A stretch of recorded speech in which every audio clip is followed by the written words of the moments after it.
हिंदू विधवा सून ही तिच्या मयत सासऱ्याच्या संपत्तीमधून तिच्या भरणपोषणासाठी मेंटेनन्स मागू शकते का? यावरती सुप्रीम कोर्टाचा एक महत्त्वाचा न्यायनिर्णय आलेला आहे आणि त्याबद्दलच आपण ह्या आजच्या व्हिडिओमध्ये चर्चा करणार आहोत. तत्पूर्वी नमस्कार, मी आहे ॲडव्होकेट प्राप्ती माने. तुम्हा सर्वांचं क्लिअर कट लॉ चॅनलवरती स्वागत आहे. जर तुम्ही माझ्या चॅनलवरती नवीन असाल तर माझ्या चॅनलला सबस्क्राईब करा, जेणेकरून अशाच कायद्यातील घडामोडी आणि माहितीबद्दल तुम्ही अधिक जाणून घेऊ शकाल. 13 जानेवारी 2026 रोजी सुप्रीम कोर्टातील जस्टिस पंकज मित्तल आणि जस्टिस SV भाटी यांनी कंचना राय वर्सेस गीता शर्मा अँड अदर्समध्ये एक महत्त्वाचा न्यायनिर्णय दिलेला आहे. तो आहे Hindu adoption and maintenance act 1956 मधील काही तरतुदींबद्दल. ह्यामध्ये सुप्रीम कोर्टासमोर असा प्रश्न होता की हिंदू विधवा ही तिच्या मयत सासऱ्याच्या संपत्तीमधून तिच्या भरणपोषणासाठी मेंटेनन्स मागू शकते का? त्यावेळेला सुप्रीम कोर्टाने ह्या प्रश्नाचं उत्तर देताना ह्या ॲक्टमधील सेक्शन 19, सेक्शन 21 आणि सेक्शन 22 बद्दल क्लॅरिफिकेशन दिलेलं आहे.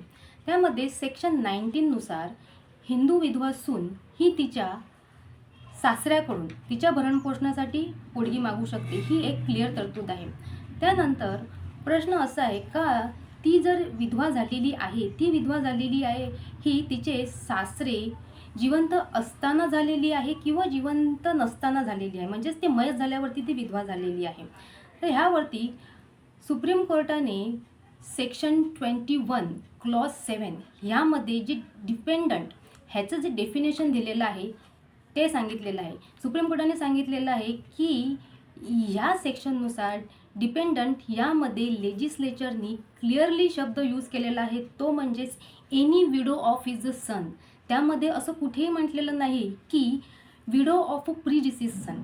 ह्यानुसार any widow of his son ह्यानुसार हिंदू विधवा हिचा अंतर्भाव होतो आणि म्हणूनच सेक्शन 22 नुसार ती डिपेंडंट आहे आणि त्यानुसार ती तिच्या मयत सासऱ्याच्या संपत्तीमधून तिच्या भरणपोषणासाठी पोटगी मागू शकते.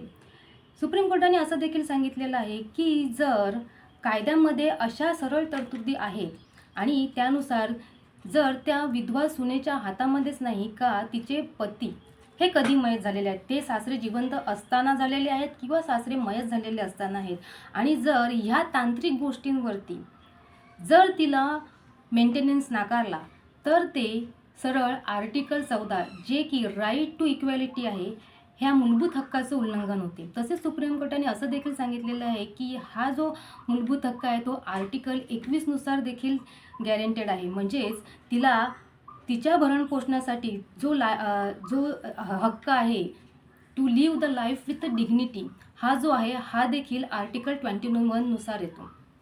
आणि तसेच सुप्रीम कोर्टाने ह्यामध्ये मनुस्मृतीमधील काही वर्ड्स देखील कोट केलेले आहेत.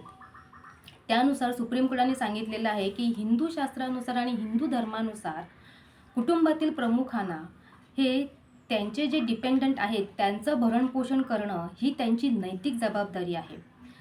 ह्या तरतुदीनुसार जर का हिंदू विधवा सून ही तिचं भरणपोषण करण्यासाठी तिच्या पतीच्या मृत्यूनंतर तिचं भरणपोषण करण्यासाठी जर तिच्याकडे कुठलाही स्रोत नसेल तर ती तिच्या मयत सासऱ्याच्या संपत्तीमधून ॲज अ डिपेंडंट म्हणून ती पोटगी मागू शकते, असं सुप्रीम कोर्टाने सांगितलेलं आहे. म्हणजेच आता ह्या सुप्रीम कोर्टाच्या निर्णयानुसार हे एक महत्त्वाचा निर्णय आलेला आहे की त्यानुसार हिंदू विधवा ही आता तिच्या सासऱ्याच्या संपत्तीमधून तिच्या भरणपोषणासाठी पोटगी मागू शकते.